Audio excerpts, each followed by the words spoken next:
It's a silver fox office for the box office foxes. It's a silver fox office with Elsie and Mike. Kia ora, welcome to the Silver Fox Office, where we are on a quest to find the foxiest old guy in cinema.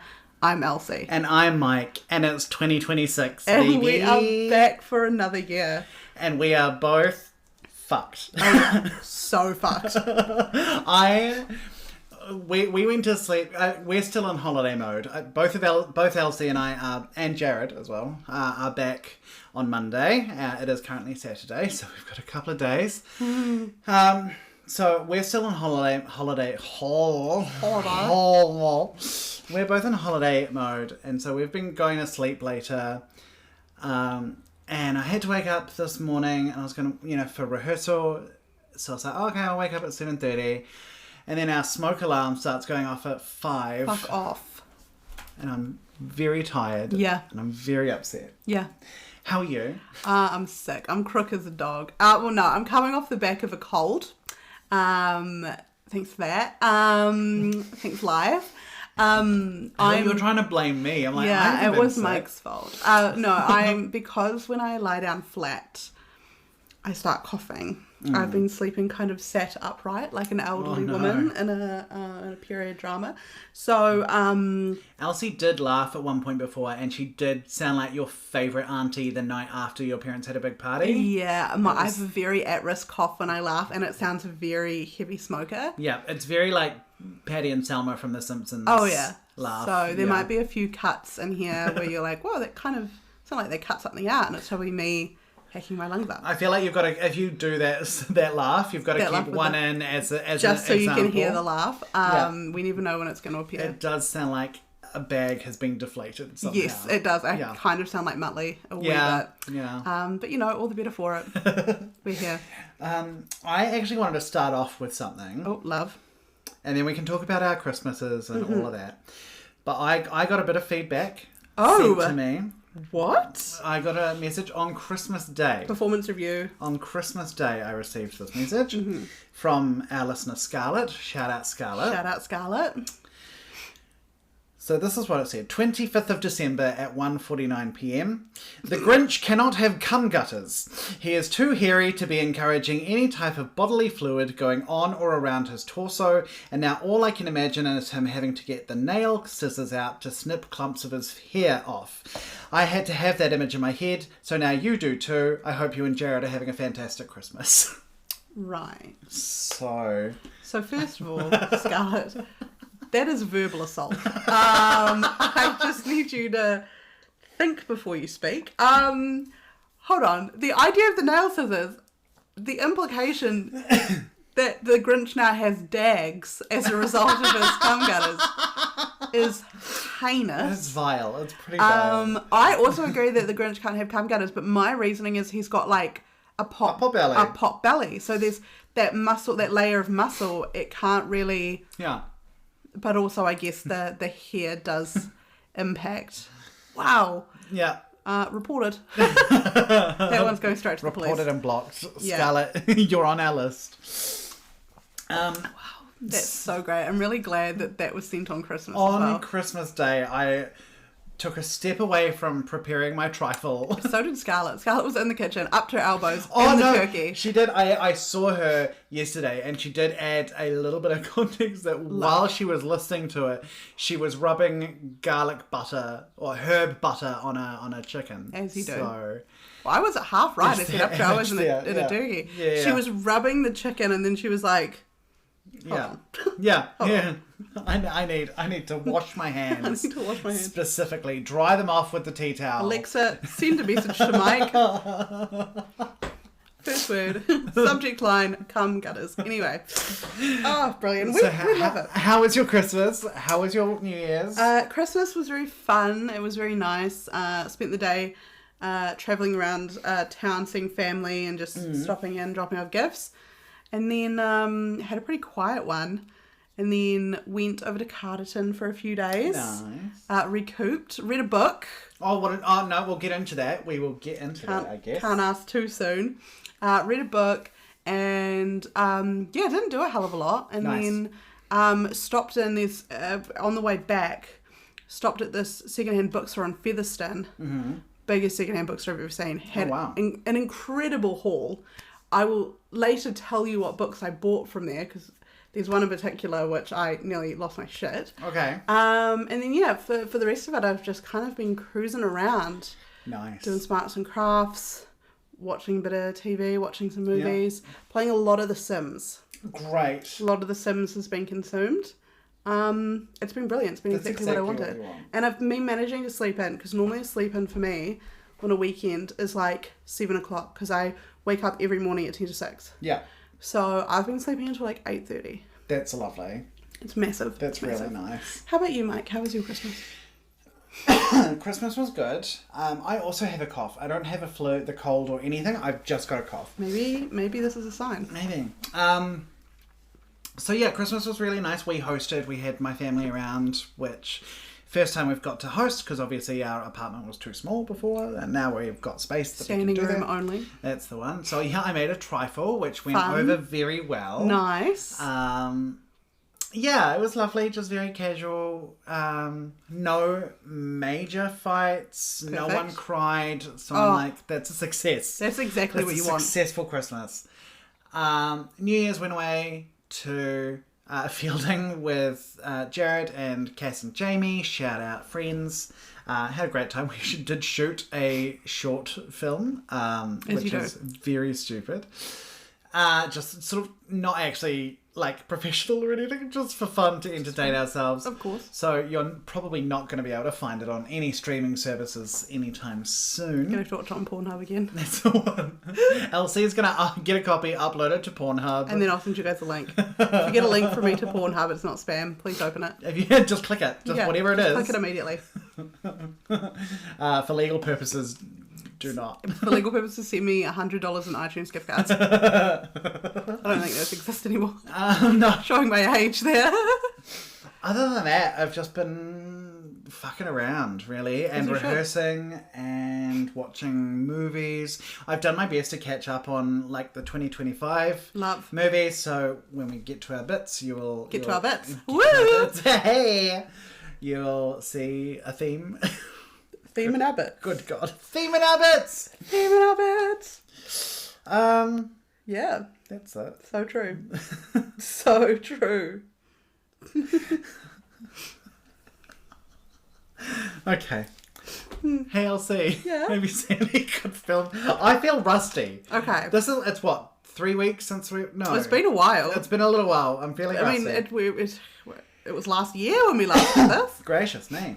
So what I will say before I get into what I've watched, like I said... What have you read? I went to the secondhand book. Okay, so first of all, before that, I had this book. It's been on my shelf for a while. It's like a true crime one. It's called Manhunt, and it's by Colin Sutton. Okay. And he was like the senior investigative officer who caught Levi Belfield, who was this heinous guy in the early 2000s in London, who targeted and murdered a number of young women, but also just made his partner's lives living hell. Was just an all-around evil guy. Cool. And this book was like, it's like a Wikipedia article.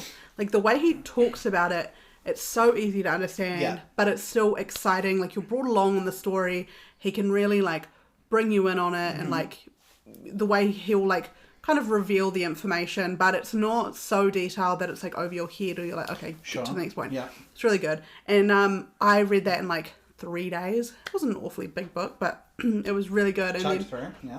He's got a second book on how he caught it's like the British media called him the Night Stalker, but he was also called like the Minstead Man. He was this absolutely heinous guy that was breaking in and assaulting vulnerable elderly people. And so I've just ordered that book from Blackwell's. Cool. So as soon as that comes, shout out Blackwell's. Shout out Blackwell's. Blackwell's is such a good website. This is obviously not sponsored. Not sponsored. I wish. They could. Please send us all the vouchers.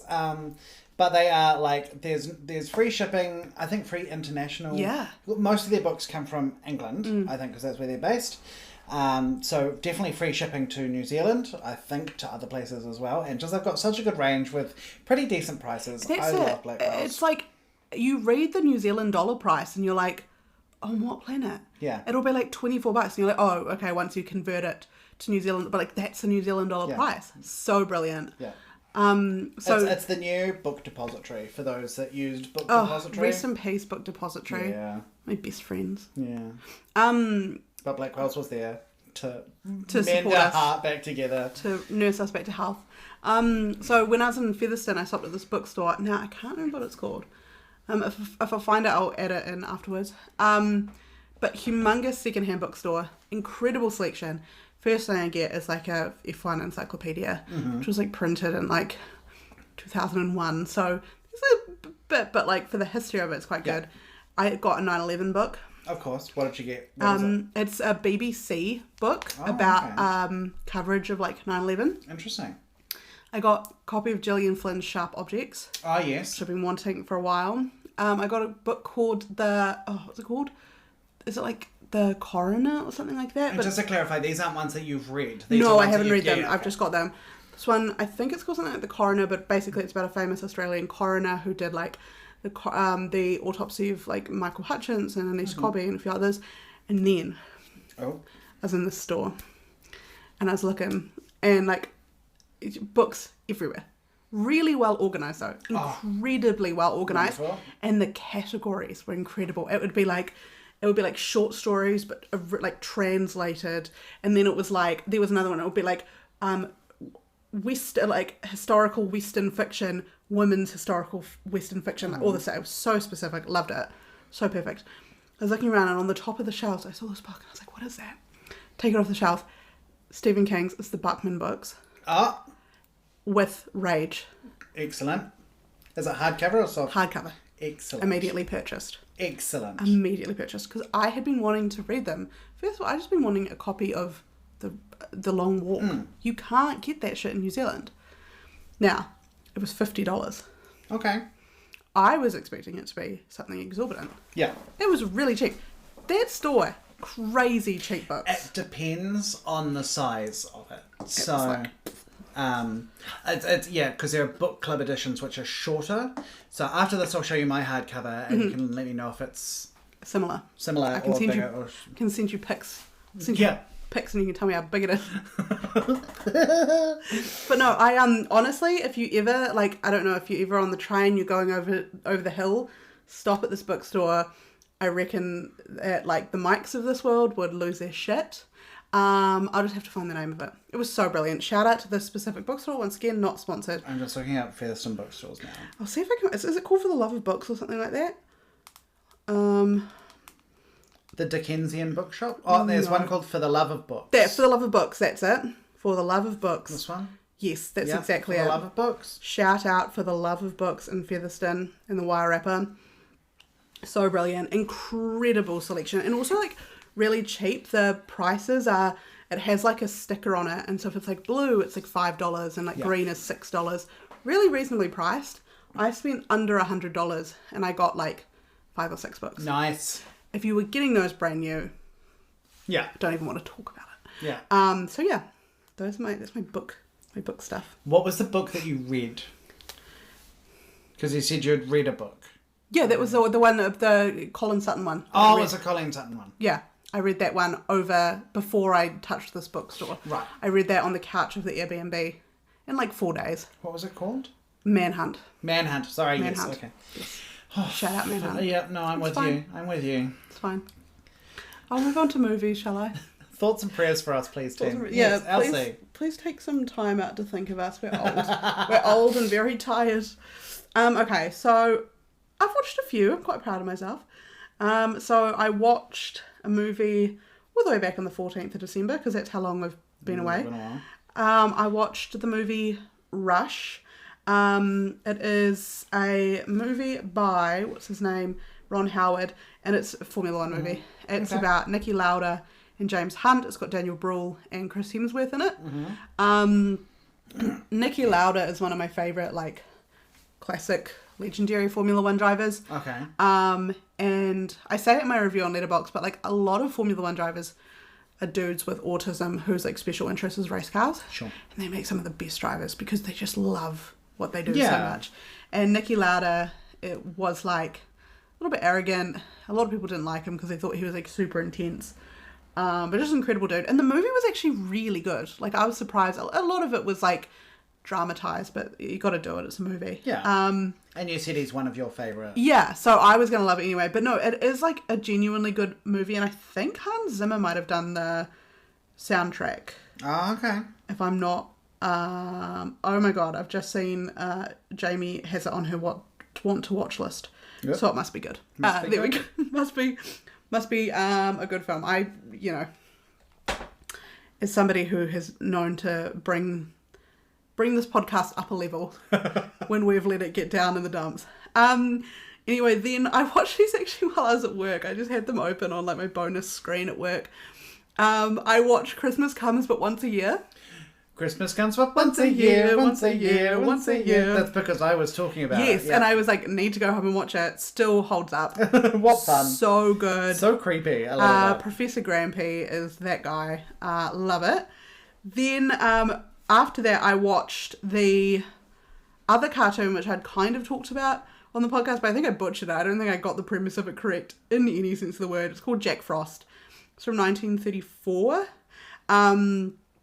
And it's, about winter coming or something like that. Watch that at work as well. Love. Then I finally finished this TV series I've been watching. It's called The Hack. Mm-hmm. You can watch it on TVNZ. It's basically, it's got David Tennant in it. And it is about he plays an investigator called Daniel Morgan, who basically uncovers the News of the World phone hacking scandal. Which, for those who are unaware, it was discovered a few years ago that Rupert Murdoch and the News of the World goons were hacking the phones of celebrities by hacking their voicemails. So basically, what they would do is this was back in like the early 2000s, right? Yeah. So they would call the phone number's voicemail, and a lot of people hadn't reset their passcodes. So it'd still be like 1234, the factory number. And so they'd get into their voicemails and they'd listen to them, and they would, they found out about Sienna Miller and her relationship status, or like, I think she was pregnant or something like that. Anyway, it was this massive scandal. And the reason it all came out is because they actually, the thing that put the nail in the coffin and got the News of the World shut down, because it was the most scummiest newspaper of all time, Rupert Murdoch, suck my balls.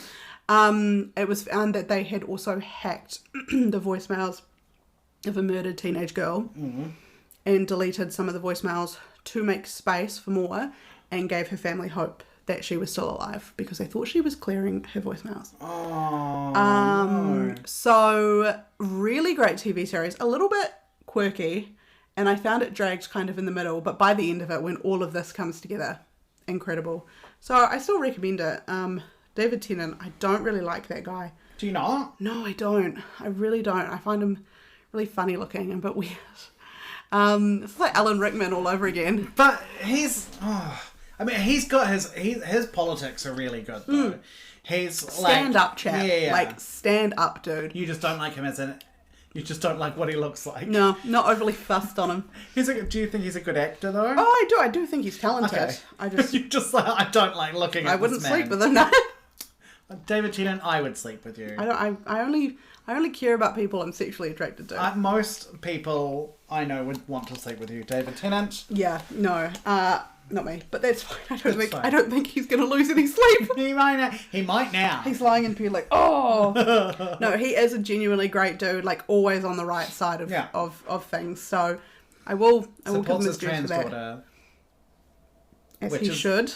Like, sure, that shouldn't be, worth celebrating. It should just be something that everyone does. Should be given. But he does, so that's great. He's a good dude. Love you, David. And he is just outspoken about trans rights in general. I was about to say as a result of it, but I don't know if that was always his politics, and then it just happened. Are you a Doctor Who girly? No. No? Okay. Not in the slightest. My sister, obsessed. Okay. I like Doctor Who. He's maybe my second favourite Doctor. After I love Peter Capaldi is my favourite. Oh, true. Yeah. I like the girl one. Oh, no. Lady Doctor. I like the latest one. The guy from Sex Education. Shooty Gatwa. Gatwa. Oh, my God. Gorgeous. Finally a sexy doctor. My favourite joke when Jodie Whittaker Jodie Whittaker? Mm-hmm. Yeah, when she took over the Doctor and was the first female Doctor. My favourite joke that I did all the time was I was like, yes, Lady Doctor. Or as we call them nowadays, doctors. I'm not gonna cough. This is gonna be the game. It's every time you laugh, trying to make me laugh. Then after that, I watched 3 movies, but you will have to listen to our bonus episode to find out what they were. It'll be the episode just before this, so pause this, go listen to that, come back. That was a fun day. It was so fun. I enjoyed we had a that. great time. I want to do that again next year. Oh, absolutely. We'll do it with Christmas movies. We'll all watch Jesus movies. I mean, not Christmas movies, say Easter movies. Easter movies. I mean, we may have watched one Jesus movie at least. Oh, depends who you ask. Then Christmas Eve, watched Christmas of the Cranks. Great. Good Christmas Eve watch. It's not Christmas without it. It's so I good. didn't watch it this year. Fucking hell, Mike. I didn't watch Elf this year. Neither. Which is quite surprising for me. I put an emphasis on new ones. Nice. Yeah. Also Christmas Eve, we watched Arthur Christmas. Another one I didn't watch. Love Arthur Christmas. I just think it's the most endearing. It's a good one. I think Arthur Christmas is one of the most perfect characters of all time. Yeah. Perfect character design. He is just so gorgeous. It is an LC movie. Like when I think of it, I think of LC. Yeah. Also, it's made by Aardman, who made Wallace and Gromit. Yeah. So it's a very short jump to LC. Yes. And I now send you every Wallace and Gromit meme that comes up on Instagram. And I love every single one of them. I love Wallace and Gromit. And then randomly Christmas Day, I watched The Batman. Christmassy, festive. Very Christmassy. I want to rewatch that because I haven't seen it since I saw it in the cinema. Yeah. And I really enjoyed it at the cinema. I loved it. I it's maybe my 3rd time watching it. I watched it at the cinema. I watched it at home with my sister. And then I watched it because I want to start the Penguin TV series. Yeah, we need to do that as well. But I really just watched this for purely horrorish reasons. Paul Dano and Robert Pattinson, but only in the batsuit. Okay. Controversially, I don't think he's sexy as Bruce Wayne, but in the batsuit. Oh my god. I think the melted eyeliner look is kind of hot. Yeah. There's a bit, I talk about it in my review on Letterboxd, there's a bit where he and Catwoman have like broken into the mayor's place. And then, like, somebody else comes in, so he, like, puts his hand over her mouth, and he's, like, got her behind the wall, and he's talking about, he's like, shh, shh, shh. Wow. So sexy. You wish it was you? Should have been me. I auditioned for the role, but they said, nobody wants to see that. You auditioned for the role of Catwoman, but then you broke your arm, broke your shoulder. And I would have had it if I hadn't broken my shoulder if I fell off that horse. Timmy. Give me that role. Shout out Sean Young. How is that one of our most recurring bits? When Mike left our workplace, our shared workplace, I'm still there, send help. When Mike left, I put in his leaving card something like, if I hadn't broken my shoulder, I would be left, or something like that. And then I asked him prematurely, I was like, have you received your card yet? And he's like, no. And I was like, oh, okay, never mind. And so then there was like a little bit of build up. Yeah. Thankfully it paid off. Oh, I enjoyed it. We love a Sean Young bit. Shout out Sean Young. We're not making fun of you, babe. We're obsessed I'm with making fun of you a little bit. I make fun of you a little bit. We are literally obsessed with you. Yeah. Then, first film of the new year, on the 4th of January, I watched But Also John Clark. Which That's is the Fred Dagg. Yeah, the documentary about John Clark, Fred Dagg, made by his daughter. If you're listening outside of New Zealand, you may not know John Clark. His most famous character is Fred Dagg, who is like a typical Kiwi farmer bloke. Yeah. So John Clark is very like New Zealand comedian, and Fred Dagg was very funny and like of our parents. Oh era. yeah, truly one of the greatest satirists, like not just out of New Zealand, but like in general. Because first of all, this documentary, incredible. I highly recommend people watch this. The art style, the way it's made, really cool. It also interviews a lot of other Kiwi icons, including like Sam Neill, and Oscar Knightley. Really good documentary, made with so much love. Because obviously, devastating loss. when John Clark passed away a few years ago. And just A few years ago. Was it only... Was it 2023? 2017. 2017 he passed. Yeah. Oh my god. Oh geez, it was far out. Sorry, it's only 10 years ago. That's insane. I can't believe I didn't know that. But no, it's an incredible documentary. Yeah. It was really lovely, like made with so much love, and also was a history of New Zealand comedy. Yeah. Not just him, and also New Zealand's response to comedy, because once again, if you're outside of New Zealand, we have this really big issue with the tall poppy syndrome, where the minute anybody gets any kind of fame, we have to break them down and bash them for it. So it's like everyone doesn't like Lord all of a sudden. Yeah, because she's finally made a name for herself, and everyone's turned on Taika Waititi and Yeah, it's just what we do. XYZ. So he was basically turned on by New Zealand, but more specifically the government didn't find him funny because he had a lot of political undertones, and some weren't even undertones, they were overtones. He was not afraid to directly call out the government.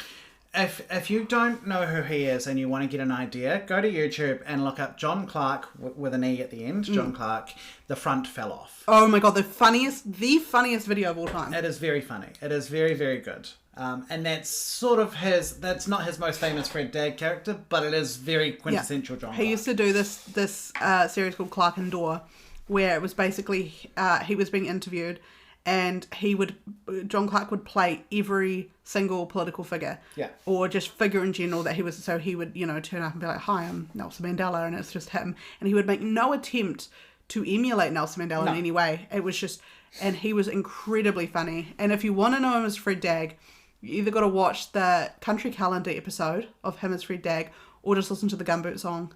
Yeah. But no, it was a great documentary as well, because it just talked about the history of New Zealand, and also the fact that we effectively drove him out of this country. He ended up having to live in Australia because we were just not able to...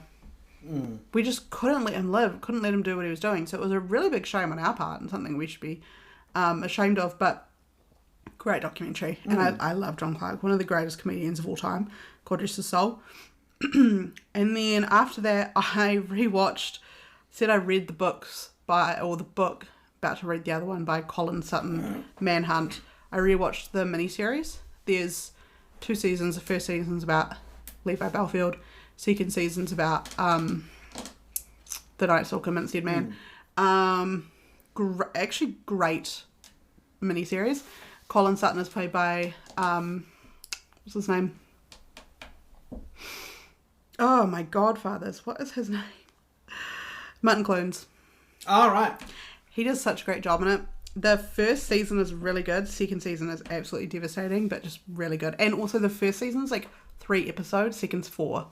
Perfect. Okay. Nothing more, nothing less. That same day, I watched the movie Calendar Girls for the first time. I've never seen it. So fun. Yeah. So fun.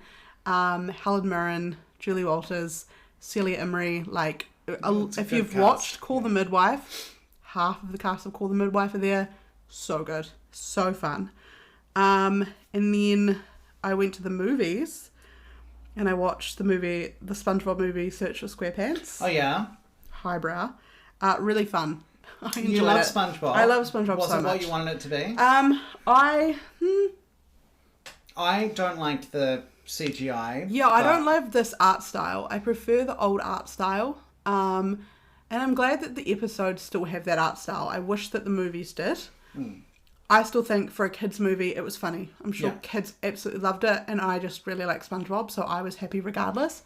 And then beforehand they did it. You remember kids movies used to have a short before them? It had a short, and it was Teenage Mutant Ninja Turtles.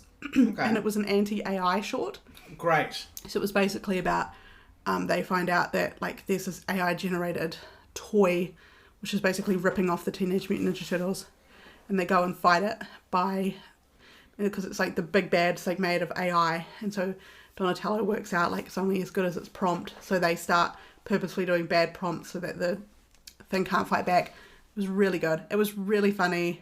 Anti-capitalist, anti-AI. Fuck AI. Everyone watch Teenage Mutant Ninja Turtles, Chrome Alone. 2. I think it's called Chrome Alone 2. If it's on YouTube, it was so good. Okay. It was really fun. And I'm glad we're bringing back shorts before a movie. Yes. Those were the days. So those movies are saying I've also watched an inordinate amount of Doc Martin. All right. I used to watch it I've spent when it almost first came out. every day watching at least one episode of Doc Martin. Perfect. I remember it's it all being on very Netflix. good. I remember it being very fun. Martin Clunes, again, second Martin Clunes mention. Such a great actor. Yeah. Do you find him sexy? It's so funny because when I look at him, I'm like, there is nothing about this man. It's the lips. It's the ears. Humongous ears, humongous lips. There's nothing about this man that should. But then when he's Doc Martin, and he's so mean to everyone except Louisa, and he's so autistic, and he's so, like, incapable of, like, conveying his emotions to Louisa, and he hates everyone. He is just so tired of everyone, and he's so pissed off with that little dog. I'm like, you're perfect. You are perfect, and I'm in love with you. So I find Doc Martin so endearing. If I lived in Port Wyn, he would hate me the most. Yeah. Because I would spend every day hanging out outside that doctor's surgery. Every like, day you'd be like, oh, I've hurt my toe. Yeah, my toes hurt, now my shoulders hurt. I broke my shoulder. What's his first name? Martin Ellingham. Oh, okay. I thought Martin was his surname. No, he's Doc Martin. Doc first name. Or Dr. Ellingham sometimes. No. If you're nasty. But no, Martin and Louise are like not the original, but they're one of the best portrayals of like the grumpy sunshine dynamic. Right. But she's just so lovely. And everyone loves her, but everyone like puts up with him. But also everyone loves him as well. He just hates them. Yeah. So great. Shout out Doc Martin. I remember really liking it. Maybe I should get back on that. It's all on Netflix. It's very good. Okay. Still has all of its charm. So, yeah, some of it hasn't aged well, but like, there's also something it was a good summertime watch because like Port Wyn, it's set in the seaside. It's all very like unserious. Yeah. There's like a little bit of tension, but for the most part, it's very easy to watch. And you also always know how the episode's going to end. Like somebody will turn up and they'll be like, oh no, and I'm like, heart attack, immediate heart attack. And then, well, you know, it's heart attack. So, yeah, that's me. Wow. Mike, how about you? Right. So, you know how I am known for always having my finger on the pulse of society? Yes, you know everything. I'm really up to date with pop culture all of the time. Really cool, really hip. So I've been listening to a 10-year-old podcast. Perfect. So the podcast is 10 years old or the people hosting it are 10-year-olds? Yes. No, the podcast was released 10 years ago. Okay. And it's called You Must Remember Manson. Oh. And it's a spin-off of You Must Remember This, which is a podcast I've never heard before. Mm-hmm. Both of these, like, You Must Remember Manson is a spin-off, but I think it was released in it, and then they gave it its own feed, and whatever. Both of these things have been recommended to me for 10 years, mm-hmm. and I have been subscribed to both of them for 10 years. And I've finally got around to actually listening to You Must Remember Manson, and I'm really enjoying it. I've been popping it on, doing my Lego. Great. It's about Charles Manson. Brilliant. What else do you want? If you haven't heard it, if you're one of the few people that haven't listened to this, awesome. I recommend it. I enjoyed it.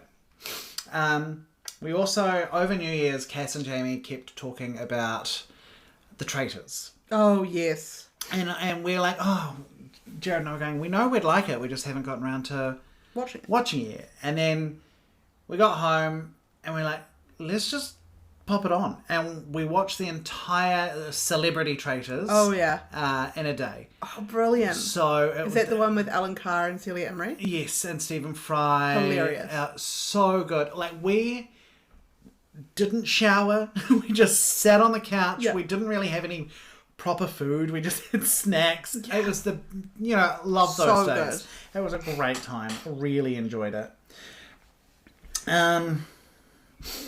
In terms of books, here we go. Let's go. So, I actually didn't read too many. I don't know what I last said, so I may have already said this one, but I read Cold Eternity by S.A. Barnes, which was like a space horror. I have talked about that one. Okay. I'll shut the fuck up about that. Yeah, I've heard enough. Yep. I finally finished The Walking Dead, so I read all of them in last year. Mm-hmm. All 32. paperback novels, which I was really happy with. I really enjoyed it. Nice. It's the first time I've read it all the way through. I loved it. I read The Impossible Fortune by Richard Osman, which is the newest in the Thursday Murder Club series, which is a series I adore. The newest one may be my least favourite in the series, but that's like, I don't know. They're all good. Yeah. They're all excellent. That's still high praise. So yeah, I really enjoyed it.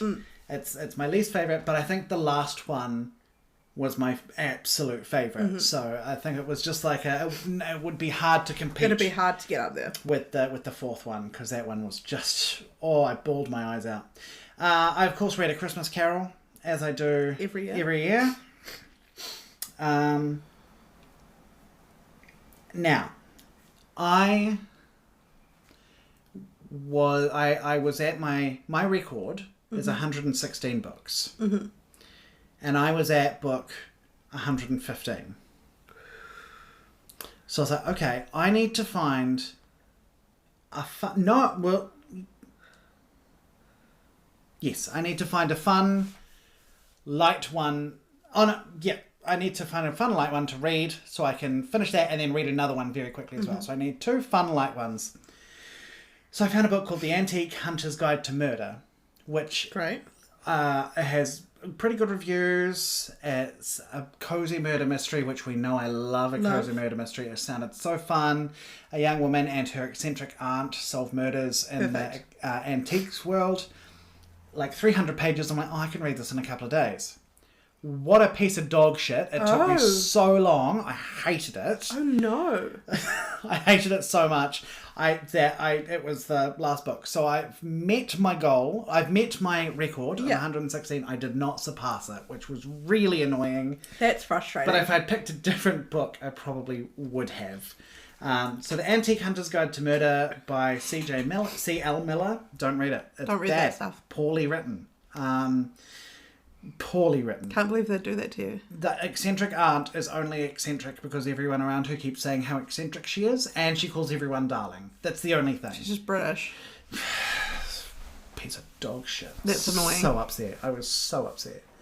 After that, I read a lovely book. This was my first book of the year, and Jared recommended it to me. And him and I generally have quite different tastes in what we read.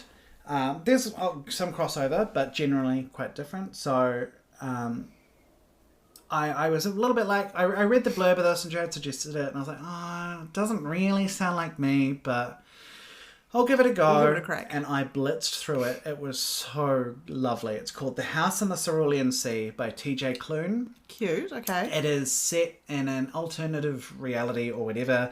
It's magical realism, so it's basically a world where there are magical people, and they are heavily regulated by the government. And so they send the magical children to orphanages, and the children are orphans.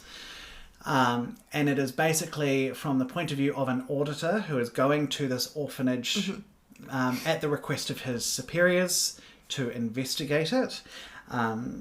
It's a very unusual orphanage, and one of the children is the Antichrist. Naturally. And it's a love story it's a big gay love story between him and the headmaster. Cute. And it's so sweet. Nice. It's so funny. So warm and cozy. Piss easy to read. Brilliant. I recommend it. It's so cute. What more could you want? I was delighted the whole way through. There's a character called Chauncey. Great name. Who I would die for. And I would kill for. Shout out, Chauncey. I love you, Chauncey. This is a pro-Chauncey podcast. Pro-Chauncey, honestly.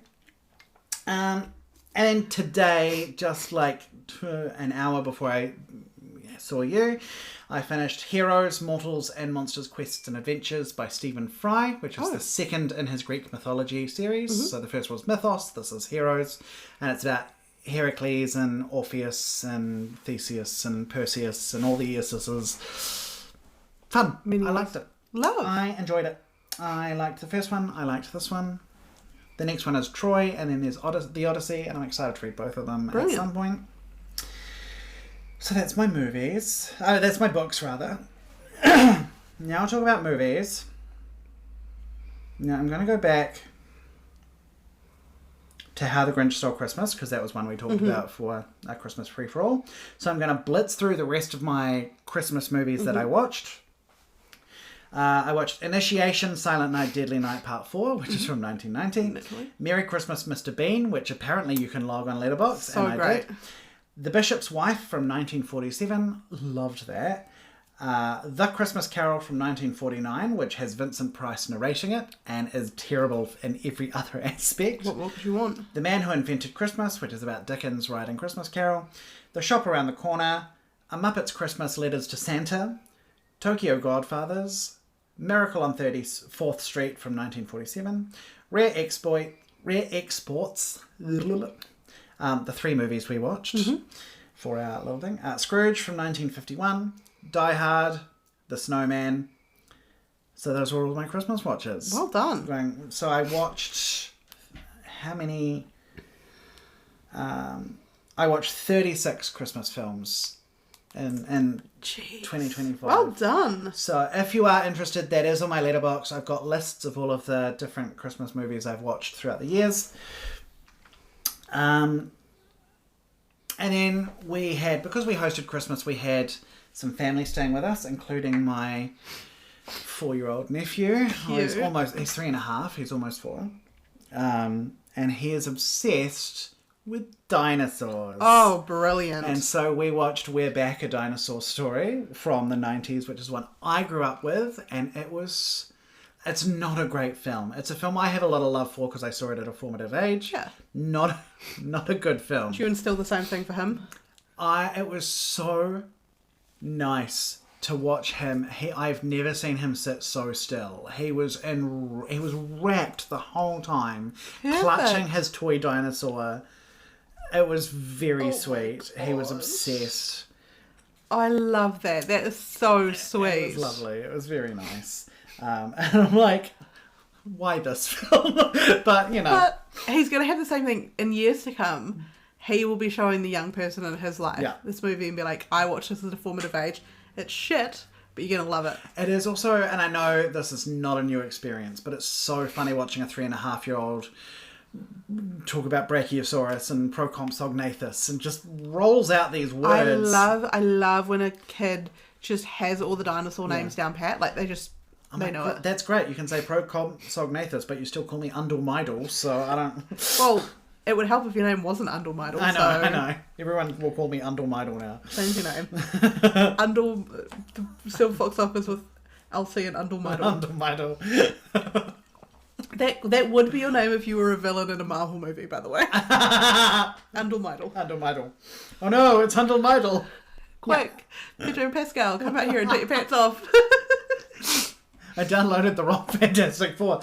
Oh, it's called the Fantastic Foreskin. I see. I'm trying so hard not to laugh right now. I promise I'm not smoking. I'm just unwell. After that, we watched Predators from 2025, which is the documentary about To Catch a Predator. Oh, true. Did you ever watch To Catch a Predator? Oh, I used to watch it when I was like way too young. Yeah. Obsessed with it. What was his name? Not John Quinones. It was What Would You Do? That was What Would You Do, which I also love. Did you remember What Would You Do? Oh my god, I consistently, because I used to, less now, I still occasionally, but I used to get terrible insomnia. So I would be, when it was one of those nights when I had been up and it was 5 a.m, I would put on To Catch a Predator or What Would You Do? Or what was that show, First Dates or Blind Dates or something? Oh, I think I know what you're talking about. Yeah, those were the three. Yeah. No, I used to watch To Catch a Predator, and I always remember that episode where the guy's like thinking he's going to meet like a 13-year-old and he like takes his pants off in a kitchen. Yeah.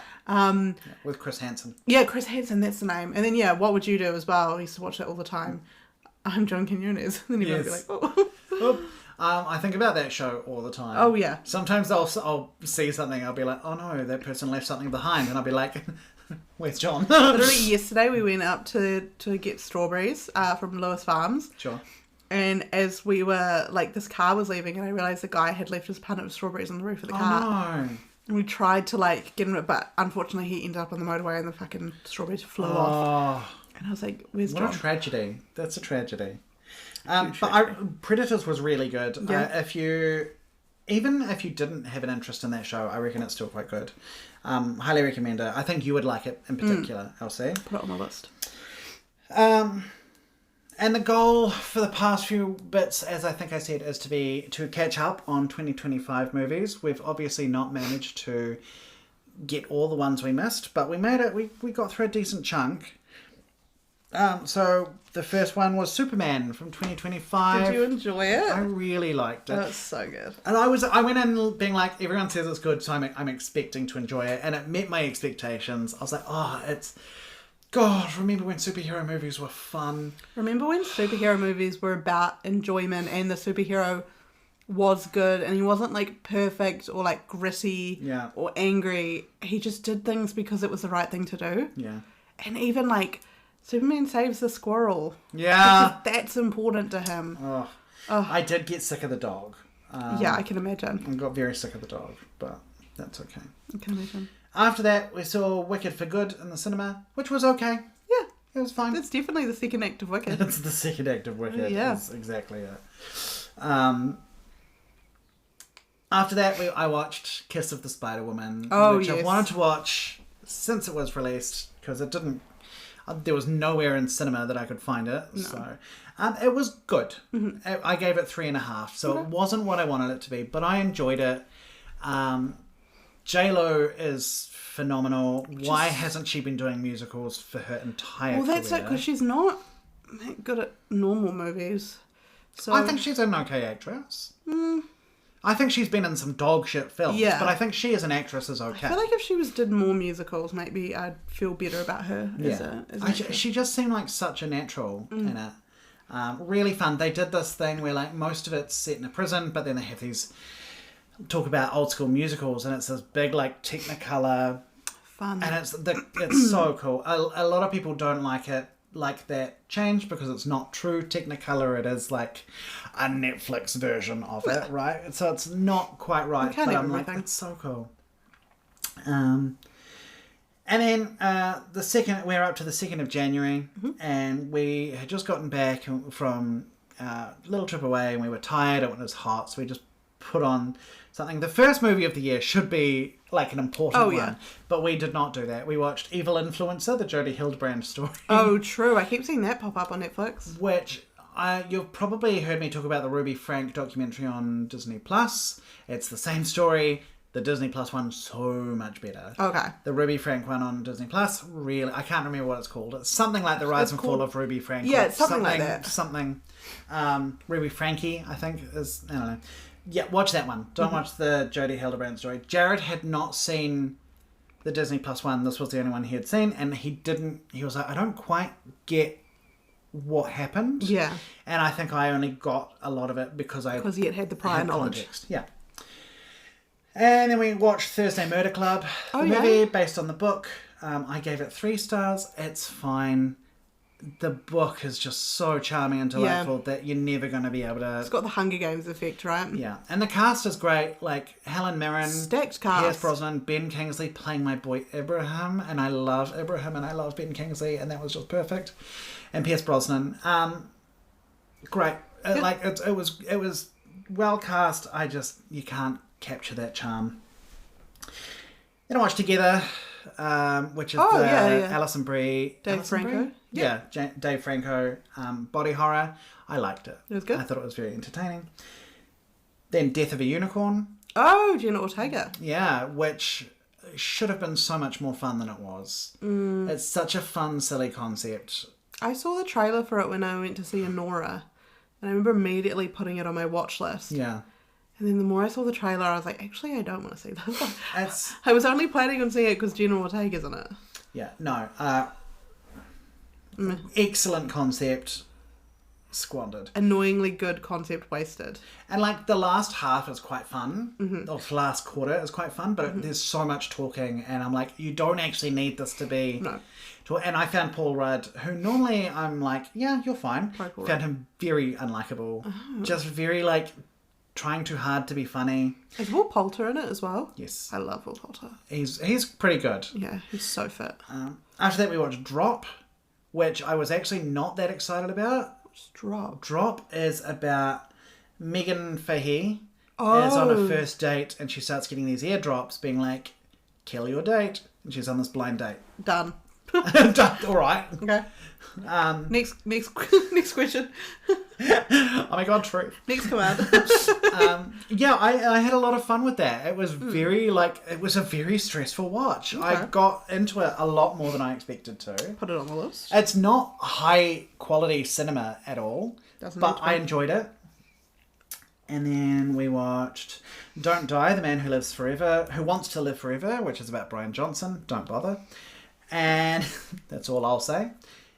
Then we watched LA Confidential from 1997. Oh. Have you seen it? I have not, but it's been on the watch list for a minute. It is very much not a Mike film. Mm-hmm. It is just not something that It's not me. The Sound of Music. But I really enjoyed The Sound of Music. The one movie that Mike likes. The one thing. Yeah, it was great. It was really the writing was excellent. The performances were really good. Nice. Guy Pearce, very sexy. Oh yeah. Very sexy. Kim Basinger, very sexy. Russell Crowe is there. Russell Crowe. Russell Crowe. Yeah, Russell Crowe. And then I watched Titanic the musical again, and I don't care. I love it 100 stars. so much. Yeah. And then we watched Pride from 2014. Oh, is that about the prom? No, I'm thinking the movie you're Prom. thinking the prom. Pride is about it's set in the 80s, and it is about a queer group in London who decide to support the miners' strike in Wales. And it's about the relationships between the two groups. And it's... Because when one group is oppressed, we are all oppressed. Exactly. That's their thing. And obviously the other queers are like, why are we supporting the miners? The miners wouldn't support us. And the miners are like, why are we letting the queers support us? But... And then I always think about, I know people talk about it a lot, when Ireland was going through the potato famine, which wasn't actually a famine, it was different. But the potato famine... And the Choctaw tribe brought together funds to send to them. And when you look at the amount of money, it isn't a considerable amount of money, but for them it was. And it's just about, you see injustice anywhere, that means there's injustice everywhere. And so that is a really lovely thing and a great way to break through barriers and stereotype and homophobia. The cast is really good. It's got George Mackay, Imelda Staunton, my girl, Bill Nighy, Dominic West, Paddy Considine, Andrew Scott. It's so good. And I remember seeing it when it came out and just being like, I love this. This is so nice. Yeah. And then never saw it again and finally watched it again. It's exactly what those British films should be. It's that warm, a British film. Verging on too schmaltzy, but never quite crossing over. Well, that's what I felt about watching funny, Talented sad. Girls. As I was looking at it and I was like, this is what the 2000s were like. Yeah. Watching it, I was like, it was like these English farmhouses, these cottages, women being a little bit silly, but like just coming into their sexuality and their feminine, and it's like, so perfect. It's in the same vein of like Mrs. Henderson Presents and Billy Elliot and the Full Monty. Full Monty, all of those, that British dramedy of that time, Kinky Boots. British people are always going to make a film. Yeah. They're always going to make a film and I'm always going to watch it. And then the last film I've watched this year was Frankenstein, Guillermo del Toro. Did you like it? Jacob Elordi's very sexy. Did your pants fly off? Mine Oscar did. Isaac's very sexy. Can you see his little... Mia Goth is there. Mia Goth, I think, is so gorgeous. I thought she was miscast, actually, in this, but I really enjoyed it. Interesting, because I think she has the most period-accurate face. She looks the part to me. I didn't mind her. I quite liked her in it. I just think Jacob Elordi steals the show. blew it out of the water. Yeah, and Oscar Isaac's very hot. I'd blow both of them out of the water, to be perfectly honest. Oh, God. No, I enjoyed it. A lot of people had been really down on it, and I gave it 4 stars. I'm like, it's not the best thing I've ever seen, but I'm not a Frankenstein girly either. That's not your chosen universal monster. No. Who is yours? I'm probably a Dracula. So who have we got? Frankenstein, Dracula... So the main Or ones. Frankenstein's monster, sorry. Yeah. Ratatouille.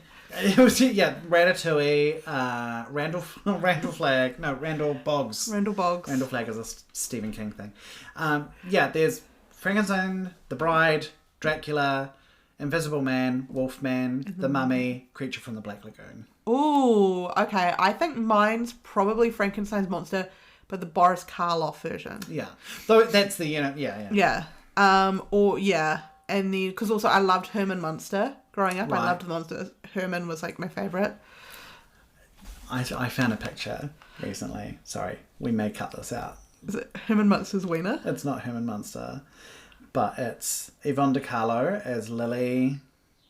Oh yes, Lily Munster. Yeah, so I mostly know her from musical theatre. We may not have to cut this out, but I saw a picture of her. Somebody asked me the other day, somebody else was having a conversation, they're like, what was her name from the Munsters? And I immediately turned around, I was like, Lily.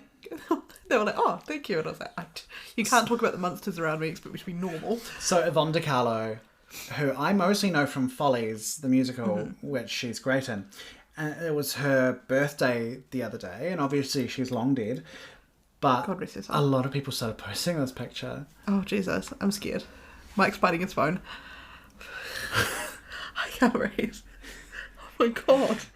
Oh, my God. Right? Is that not the sexiest thing you have ever seen in your life? If the quality was, like, really strong and somebody showed me that, like, I would think that it was, like, taken today. Yeah. That is the craziest lingerie I've ever seen in my life. Yeah. That is so And that tea. body. Oh, my God. With the hair. With the hair and the makeup and the stare. And The spiderweb bra. sweetest rack I've ever seen in my life. This, like, kind of like thong and bra, but it's spiderweb. Yeah. Jesus Christ. Maybe if we don't cut this out, Elsie can decide. If we don't cut this out, we will upload it to the Lily Instagram. and Herman Munster, I will be your third. Elsie Munster. Elsie Munster. I will be their live-in controversially. I was actually going to send it to you when I saw it, and I was like, I don't think Elsie's a Munsters person, because I don't really know the Munsters. I'm an Addams Family person. I'm a closet Munster head. every podcast needs its Addams Family and its Munster host. Munster head. I'm a real Munster head. Yeah. I'm obsessed. Also, I'm very excited. Embassy are showing The Munsters. That photo on a 10-hour loop. yeah. And every screen is a booth. Every seat is a booth with tissues. No, they're showing all the Universal Monster movies. Are they? They're not showing Creature from the Black Lagoon, but from February to March, basically every Sunday they're showing a different one. Are you going to dress as Dracula? We've bought tickets for all of them already. Exciting! Can't wait. There's a guy on TikTok, I think his handle is Lugosi Theatre, and he's obsessed with, is it Bela Lugosi?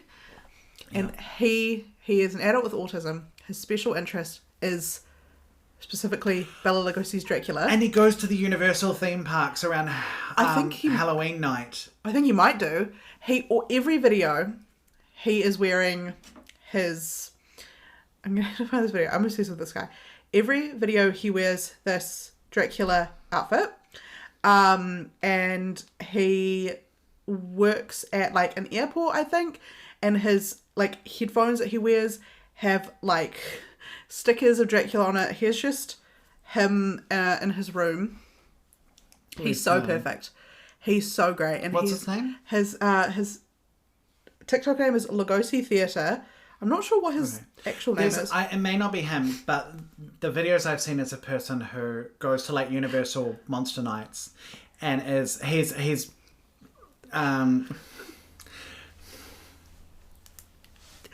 so perfect.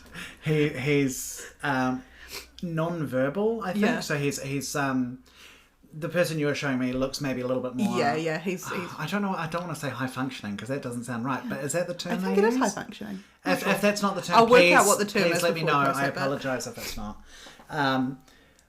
But so there's all these videos of him going, and the actor playing Dracula knows who he is, and he's always like, "My friend Thomas," you know. And they always have there's so many of these videos, and I love it. It's so lovely, and I just love, like, this guy in particular, Lugosi Theatre. All the comments on his videos, so many people are like, I saw this thing of Dracula and it made me think of you. And it's sort of that. And before I showed Mike a video, he's done a Creature from the Black Lagoon video. First frame is him with the mask on. So perfect. T-shirt with the original thing. I love when somebody has their thing. Yeah. And they are so in love with it. And his is Universal Monsters, but most specifically Dracula. So, I don't know. One episode, Mike, you could dress as Dracula and I'll dress as the Creature from the Black Lagoon. Why not? Did you know that the Gillman suit, Creature of the Black Lagoon, was designed by a woman? Perfect. Millicent Patrick. Of course it was. She designed it. She may have just designed... I can't remember if she designed the whole thing or just the head. But she designed it, and then the man makeup artist stole credit for it for years. Of course he did. You see something like that, you're like, only a woman could come up with Only this. a woman. Only a freak-ass woman with special interests. The special interests of Gillman. I could imagine you dreaming up something like the Gillman. Absolutely. I would wake up in a cold sweat and be like... Yeah. He's sexy. But the whole thing is like he's really hot. Yeah. You gotta just understand it. It's basically Guillermo del Toro doing Shape of Water. Yeah, except Steve Buscemi plays him. And there's no makeup. It's just him. And I play the love interest, which I'm like Lin-Manuel Miranda. Anyway, Mike. Yes. What the hell is a silver fox? I don't fucking know anymore. An hour in. I know. A silver fox is a person of any gender. We don't care how you identify as long as we can objectify is the unofficial motto of this podcast. Or official. I don't know. How do we make it official? Is there a... Go marry it. We could marry it. Dun, dun, dun. Facebook official. So it's a person over the age of 45. We know it's young. Leave us alone. It's halfway to 90. They have to primarily do film. They have to have silver hair or grey hair or going silvery grey or grey energy or whatever. Or even just their sideburns could be grey. Like me. Yeah, there you go. And they have to be fuckable. Oh, 100%. Get in the door. Is that all? Have I missed anything? No, I think you've got it pretty spot on. That's it. And Mike, who did you pick? Oh yeah, it's my pick. And I picked someone that we've talked about a long time. Watched a lot of their movies. We've been meaning to discuss them for a long time. I picked Mr. Floppy Hair himself, Hugh Grant. Hugh Mungo Grant. Hugh Mungo Grant. Mungo himself. Actual middle name. Which is insane. He's got two, it's like Mungo John or something, isn't it? He's got two middle names. Boring. Yeah. Like Hugh Mungo. I think, Hugh Mungo. Yeah. Sorry if that was your Fox fact. And is he Hugh Mungo? Oh, bound to be. Bound to be. We'll get, what was their name? Yep. I don't even want to talk about it anymore. The sex worker? No, who was he with at the time? Liz Hurley? Liz Hurley, that's I keep wanting to say Liz Reynolds. That's not a person. No, it could be. It probably is. It's a very white lady name. Like, yeah, Liz Reynolds, if you're listening. Shout out Liz Reynolds. Send me a pic. Okay. Like Lily Munster. Please, if you look like Lily Munster, bang my line immediately. If you look like Herman Munster, bang my line. If you look like Lurch from the Addams Family, expeditiously bang my line. I want him weird, I want him spooky. If you look like Raul Julia or Angelica Houston. Okay, Mike, what film did you pick for Mr. Mungo? For the Mungo Bean. I was pulled in a couple of different directions with this. I did only watch one film. Not brave, not like you at all. No, look at me committing. Oh. The options were endless. Yeah, he's a bit pfeiffery in the sense that like doesn't matter, he's going to be fit. I was leaning to. I didn't pick it, but I was leaning towards Heretic for a while. Not because he's physically attractive in it. I mean, he still is, but it's more just that charm and how like magnetic that performance is. It was very close, but I was like, I can't. That's actually kind of crazy. So I had to pick like one of the picks. Oh yeah. I went with Notting Hill. Oh, I didn't. What? I nearly did. Yeah. It was between two. It was between. Once I had excluded Heretic and decided on an era, there were three that I was like. Yep, I think I know the exact way. Oh my god. Do you like Notting Hill? I've never seen it. It would have been my first time had I watched it. So I think Notting Hill is one of the best rom-coms. Mm-hmm. I think it's up there with When Harry Met Sally. Oh, yeah. R.I.P. Rob Reiner. Oh, Jesus. But it is so... I watched it when I was younger and I really liked it, and I haven't really probably seen it for about 10 years.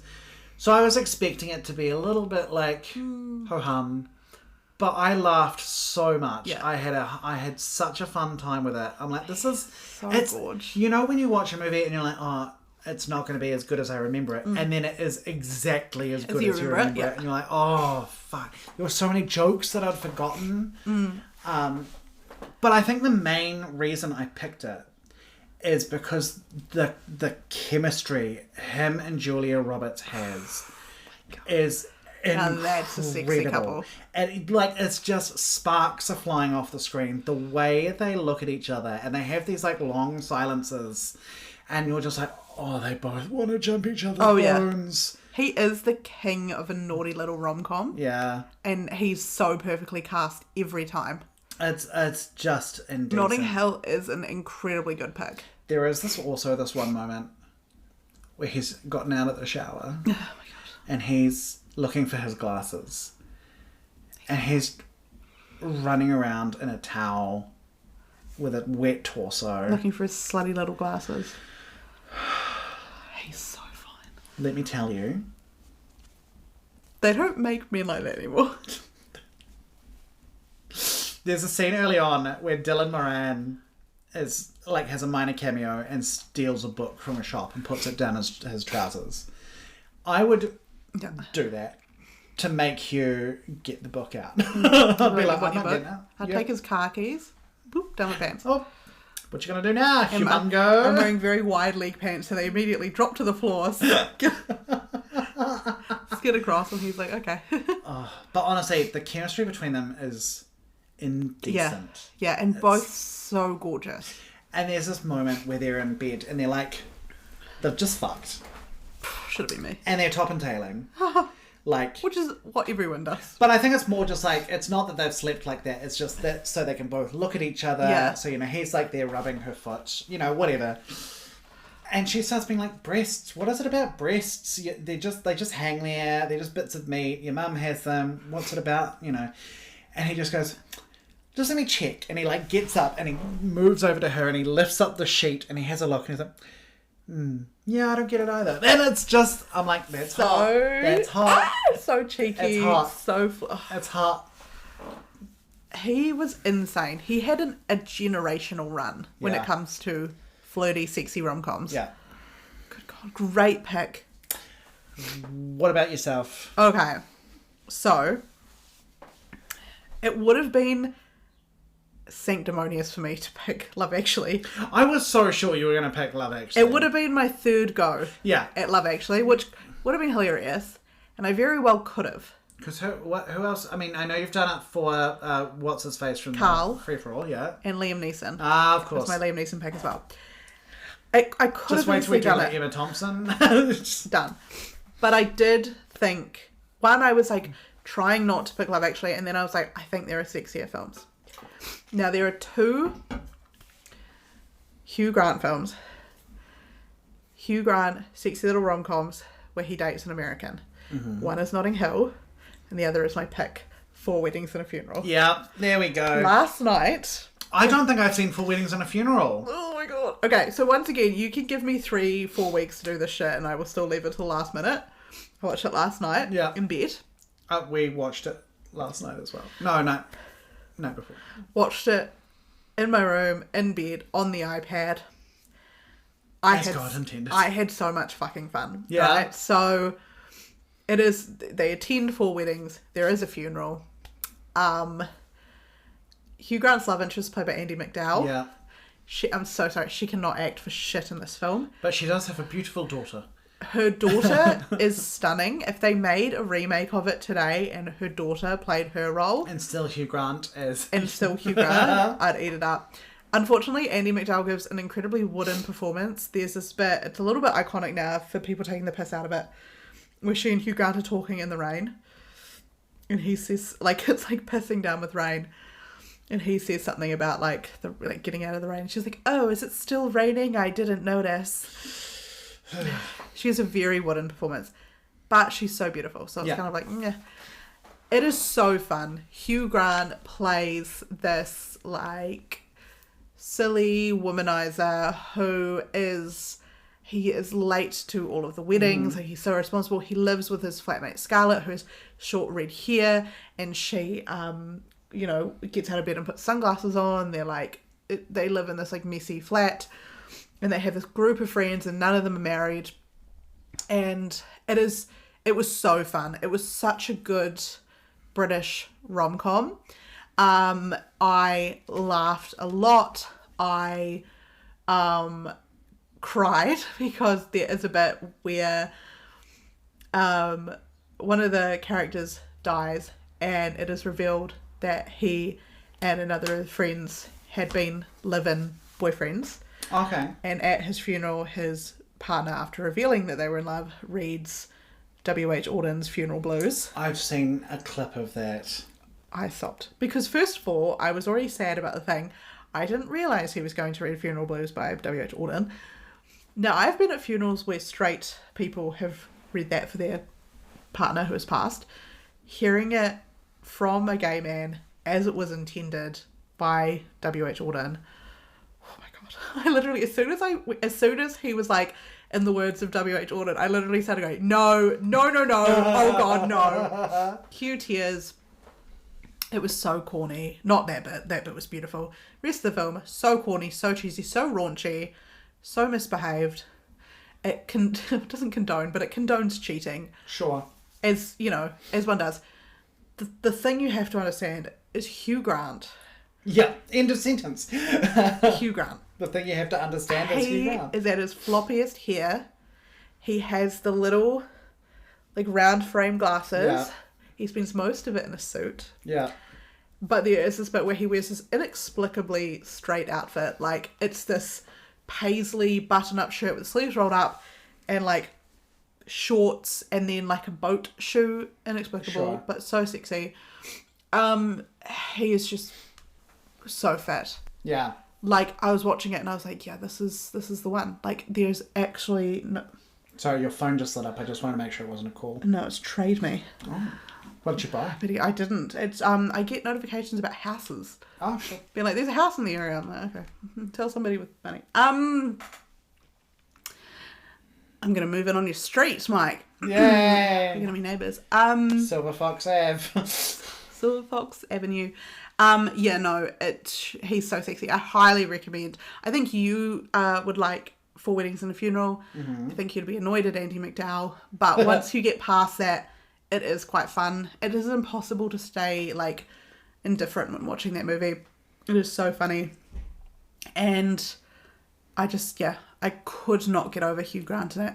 He's so cheeky. Oh. He's so endearing. And there's like a bit where inexplicably Andie MacDowell's listing all the people she slept with and she gets to like 35 or something like that. And then this whole time, like, he goes to a wedding and he sits at a table and like all his ex-girlfriends are there and they're all like sharing war stories about him. But then he reveals that he's only like slept with 9 people. So he comes off as this big womanizer, but he's actually like, he's just not good at forming relationships. And then after one of the friend group passes away and then they all find out that these two were in a relationship together, Hugh Grant and his friend like have this conversation about like they were effectively for all intents and purposes married, like maybe just love isn't for us or whatever. And this friend is played by, I don't know if you watch Vicar of Dibley. Mm-hmm. It's played by Hugo from Vicar of Dibley. Yeah. Great cast as well. So, no, everyone watch Notting Hill. Everyone watch Notting Hill. But watch Four Weddings and a Funeral. It's so good. I'm just thinking about Notting Hill again. The writing in it is so good. Like, the moment where she says, I'm just a girl standing in front of a boy asking him to love her. I was like, that's an all-timer line. Which is annoying because I got, oh, is it still raining? I hadn't noticed. and Andie MacDowell leads with her upper gum. Her upper gum is quite wide and then her teeth start about down here and she really leads with that gum. There's also this bit where Hugh Grant knocks on her hotel room door and he says something about like skulking about. And she just keeps saying skulking so often. She's like, oh, you can come in and we can skulk if you want to skulk, and we can do some skulk. And I was like, okay, shut up. Just tell him to take his pants off. Whereas, there's a line in Notting Hill, and I have to read it, because I would not be able to remember it, that Hugh Grant says, my relatively inexperienced heart would, I fear, not recover if I was once again cast aside, as I would absolutely expect to be. Great line. You watched the wrong movie. But the sex scene where Hugh Grant and Andie MacDowell first sleep together, she asks him why he thinks it's called a honeymoon. And she's like on her back and he's like on top of her. And he's like telling her, but it's like each word is like interspersed with a kiss. And you can hear him kind of like moaning as he's like saying it and he's like kissing on her. Okay. Point taken. Oh my god. Me with Hugh Grant. Oh my god. He makes me crazy. He is. He genuinely makes me crazy. Like, could you imagine you'd never seen a movie with him in it before and you go to the movies and you watch like Notting Hill or like Four Weddings and a Funeral and you sit down, movie starts and you're like, what the fuck is that? Yeah. I'd be like, where did they find him? Yeah. Insane. My dad hates him. Because My he's dad, jealous. No, he's like, he's so weak and like ineffectual and a wet blanket. I'm like, how dare you? He's one of the most charismatic He's so boyish and charming. performers. He's so boyish, so charming. He is a generational run on rom-coms. Yeah. Generational face card as well. Yeah. Like, I watch. Oh no, we'll have to get onto honourable mentions. Yes. So we can mention more films. Mike, what are your honourable mentions? Well, A Heretic. It's weirdly, it shouldn't be there. No, but he is. There is something there. I haven't written this down, so I'm going off the dome. But I mean, Bridget Jones. Oh, that's what I was has about to to be say. there. And what was the other one? I mean, what was the other one? Fuck. I mean, Mickey Blue Eyes is there. Mm-hmm. But there was another one in particular. So true. I will tell you mine. Oh, About a Boy was the other one. Yes, About a Boy. Yep. It's a good one. What's yours? What are yours? Love Actually. Obviously, Prime Minister in Love Actually. Yes, but I'm just, there are other people in that for me. You know, I'm like, he's sexy in that, but Emma Thompson is right and he's there. no Chiwetel Ejiofor. No.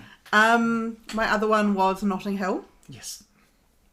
You have to watch it, Elsie. You would love it. You would genuinely love absolutely. It was between Notting Hill and Four Weddings, and I just happened to see more pictures I liked from Four Weddings than I I did from reckon Notting you Hill. should go home tonight and watch Notting Hill. Watch it on the and iPad. report back. That's your homework before next time. The other one was we saw Bridget Jones Mad About the Boy last year. Him as Daniel Cleaver, but grown up with some massive fucking glasses and salt and pepper hair, and still just as naughty and insane. And then the other one I had was kind of a crazy pull, but it's called Did You Hear About the Morgans?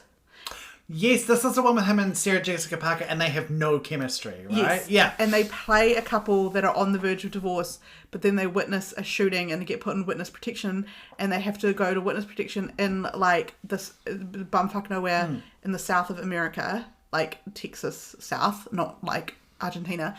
And they have absolutely no chemistry. But I'm obsessed with that movie. Yeah. It's such a It's a very Elsie movie. silly watch. And I love Sarah Jessica Parker. I don't know if you could tell from like all the other films she's appeared in that I watch. But he also, there's a bit where they go like line dancing or something like that, and he kind of wears cowboy attire.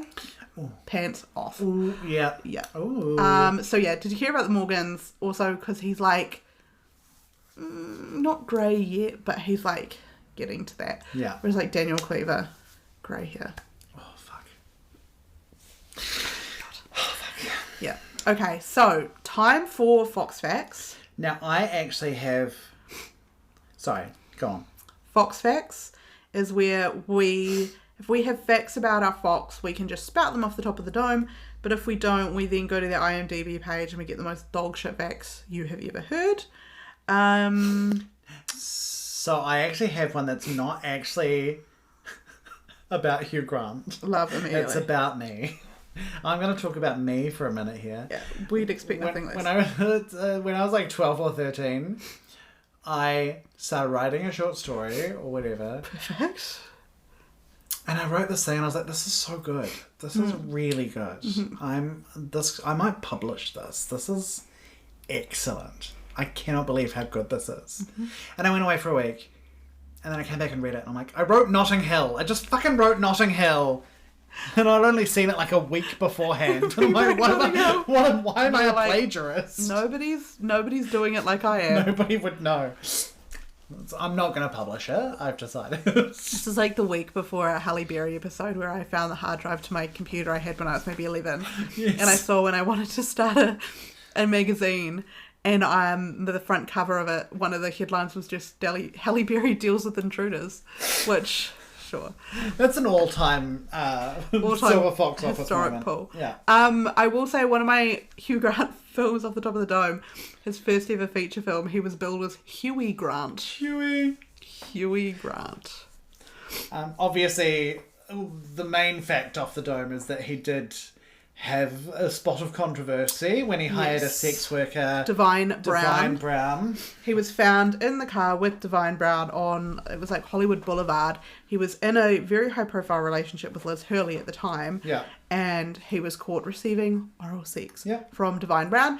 And because of the time that it happened, everyone like attacked Divine Brown and like called her all the names under the sun. And when in reality, you would do it too for a check. She did it for money. I would have done it for free. I would have done it for a high five. Yeah. So you can't say shit about that. No offense to Miss Hurley, obviously, but now you're dating Billy Ray Cyrus and you guys are kind of like politically like, ooh. Oh, is she? Yeah. Oh, no, because she's so beautiful. But it's a little bit like, meh, so I don't know. Anyway, yeah. Shout out to Divine Brown if you're listening. Another politically moment. But he was originally cast as Gilderoy Lockhart in Harry Potter and the Chamber of Secrets, but was forced to withdraw because of scheduling conflicts. Part was taken by Kenneth Branagh. I could easily... Hugh Grant would have been so good. I don't remember a lot about Harry Potter. I can see him in that role. Easy. Look, I don't like the Harry Potter films. I have not seen the last one. And obviously now, especially, I do not like Harry Potter, but back in the day when I loved Harry Potter, he would have been very good. Oh, Jesus, he speaks French fluently. Oh, je m'appelle Mike. Holy fuck. Oui, oui. Oui, oui, baguette. Jay Leno told the London Independent that there are only 18 celebrities worth having on a chat show, one of them being Hugh Grant. So true. He graduated from Oxford University with a degree in English. Andrew Lloyd Webber's mother was Hugh's piano teacher when he was a child. He opted not to do a nude scene in 4 Weddings and a Funeral when a makeup artist asked if he wanted definition painted on his body. So that makeup artist lost us. Nude. You can't. Had a skating accident when he was a teenager. Part of the bone in his elbow is still detached from the other bones and swims freely between the skin and his elbow. Ooh. Oh, I wish I hadn't read that. Here we go. This is a real roller coaster. Here we go. Has 5 children.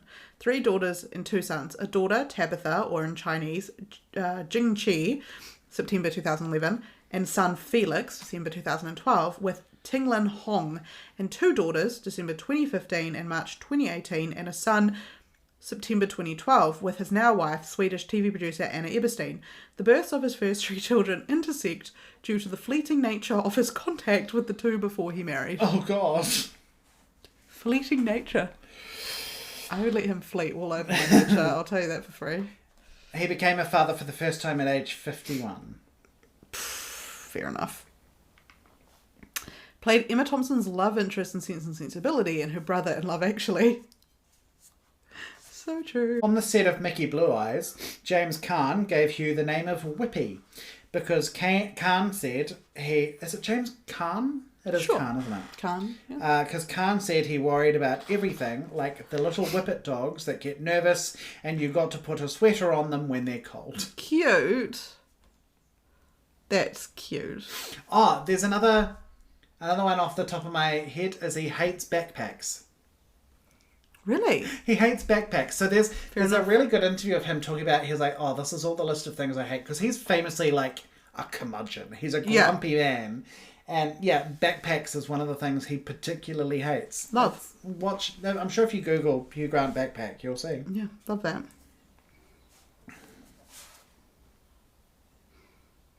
He was arrested in Los Angeles, California for lewd conduct after police checking into a suspicious parked car found him with Divine Brown, a prostitute, in the front seat. It was his car.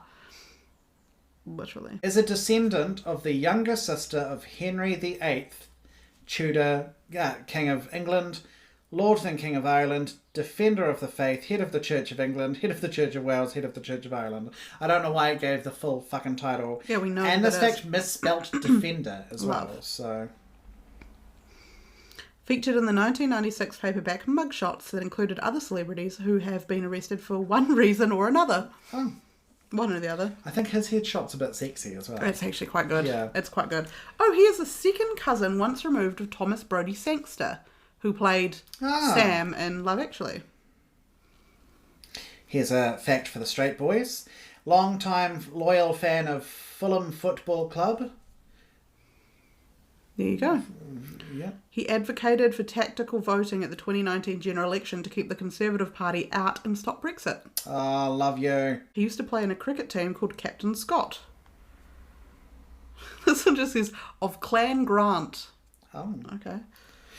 Oh, God. In 2010... Savage. In 2010, film critic David Thompson wrote in the New Biographical Dictionary of Film, with his drooping chin and pouty lips, his coif of hair and dithery manner, Hugh Grant seems like a refugee from 30s theatre or an incipient sneeze looking for a vacant nose. Maybe that's why we like him so much, because we have recently gone waxing lyrical over Cary Grant and Gregory Peck, Yeah. who were 30s film stars. Sure. Maybe that's what it's about. Maybe that's why he's our guy. Oh, So it's time to do our Punnett Square, yeah, it is. where we talk about our Fox's character in our films, and we say whether or not they, along the x-axis, they fuck, don't fuck, y-axis, knows what sex is, doesn't know what sex is. So, Mike, what's his character in Notting Hill called? Hugh Grant. Hugh Grant? Hugh Grant. Oh, Julia Roberts is called Anna Scott, and he is called... Toby Dickchair. What's Toby's... Oh, hold on, let me search this up. Hey, okay. I'm thinking Daniel, but I'm like, no, that's...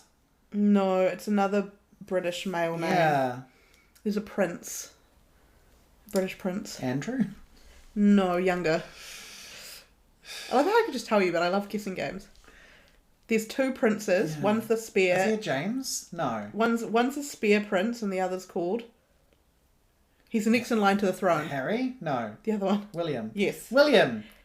Yes, William Thacker. That's right. I could have done, like, Thackeray Binks. Yeah. I could have got... You probably would have got there quicker. Turned into a cat. Yeah. Yeah. William Thacker. Oh, yours has got Emma Chambers in it from Vicar of Dibley. Yes, it does. And mine had Hugo Horn. Mine also has baby Hugh Bonneville. Cute. Yeah. Oh, cute. What's the question? Oh, Fucks doesn't fuck. yeah, does he fuck? Does he fuck? Does he? He knows what it is. Oh, yeah. He definitely knows what it is.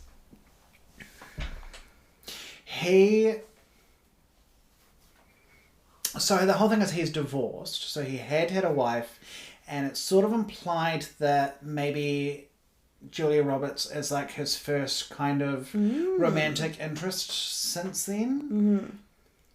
So I would say between divorce and meeting Anna Scott, he does not fuck. Mm-hmm.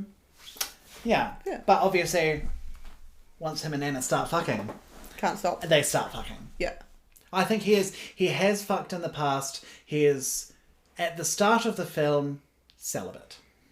Okay, I can believe that. Through choice. Yeah. Yeah. He's not an incel. No, thank God.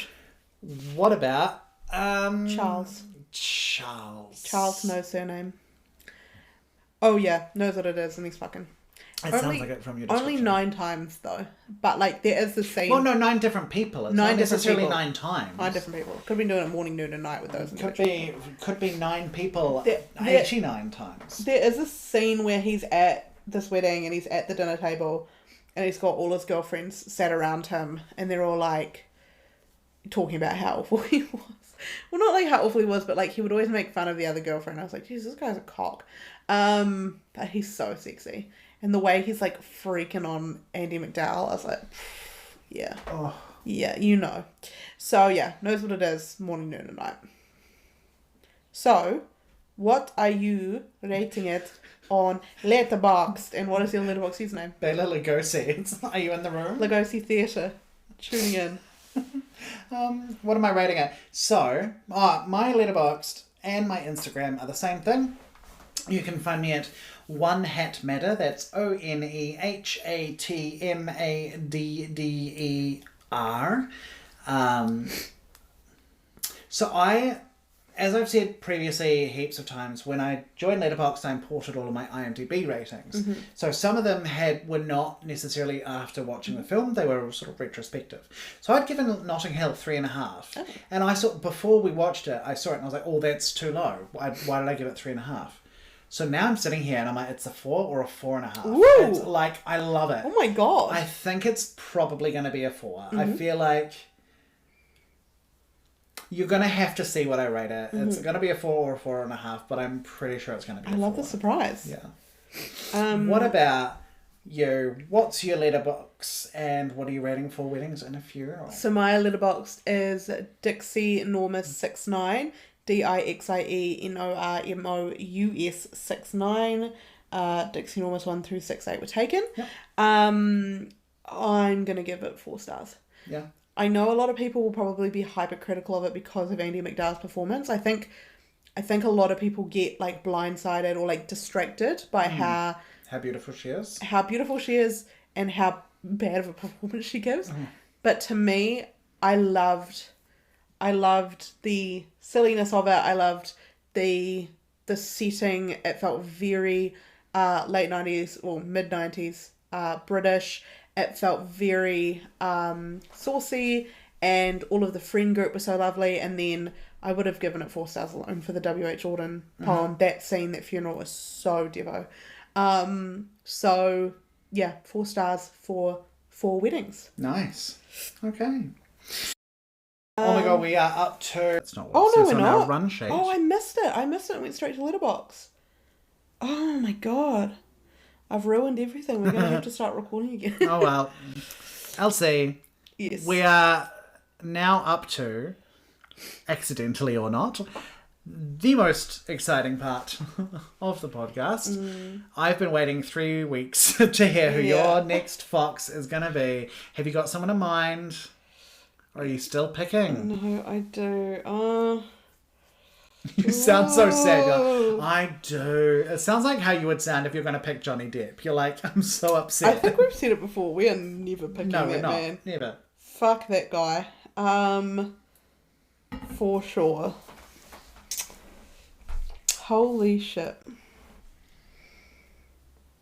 Are you tossing up between a couple of options? Yes. How many options are you tossing up between? I think I gotta do it. I think it's time. Oh god. I think it's time. Is this a good thing? I think so. Our next fox. Oh my god. Is. Oh no. Robert De Niro. It's time. It's time. Every day is all we have. We're doing it. We can't save things for the right moment. The right moment is always now. Robert De Niro. It is time to bring Robert De Niro out of the bag. The man that you are. I'm thrilled. The man that I would let do unspeakable things to me, even to this I'm day. still thinking of that gif where he touches Gerard Depardieu. Gerard Depardieu's dong. Gerard Depardieu. It was obviously a terrible man. Terrible man. The gif where naked Robert De Niro touches naked Gerard Depardieu, hot. And there's that one gif where she's sitting in between them and she's like... Boop. Yeah. Okay. Right.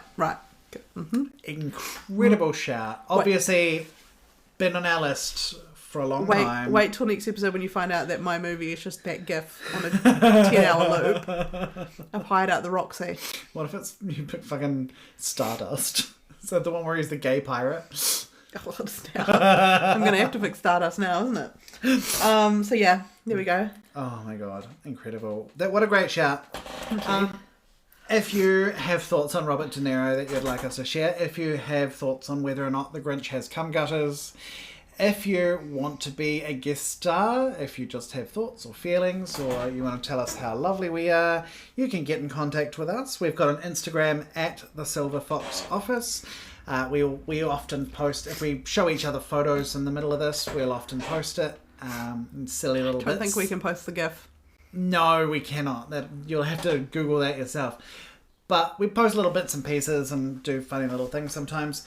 You can also email us on this at thesilverfoxoffice@gmail.com.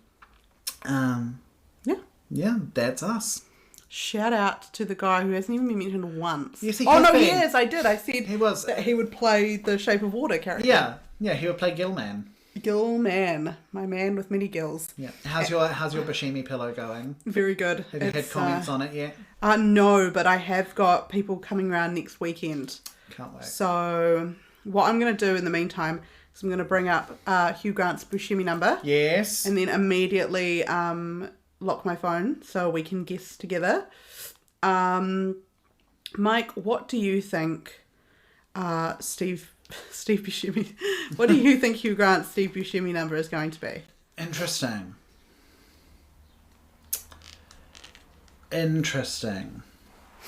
You think they've been in the movie together? Because he doesn't actually have that big of a filmography. He doesn't, does he? Hugh. Steve has a humongous one.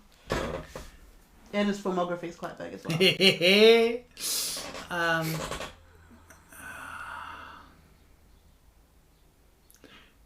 If they were in a film together, what would it be? I could imagine them doing a film where they're both doing voice work together. Mm-hmm. Well, does Hugh Grant do voice work? I don't know.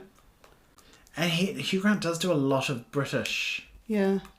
I'm going to say one. Fuck it. I'm going to say throw they've my been in eggs a in the movie basket. together? I'm going to say one. I'm going to say 2. Okay. I don't think they've been in one, but I'm prepared to eat my hat. Two is the default choice, really, isn't it? 2. It's 2? It's a 2. Hugh Grant was in Bitter Moon with Peter Coyote, who was in Heart of Midnight with Steve Buscemi. Sure, of course. And I'll get one more link.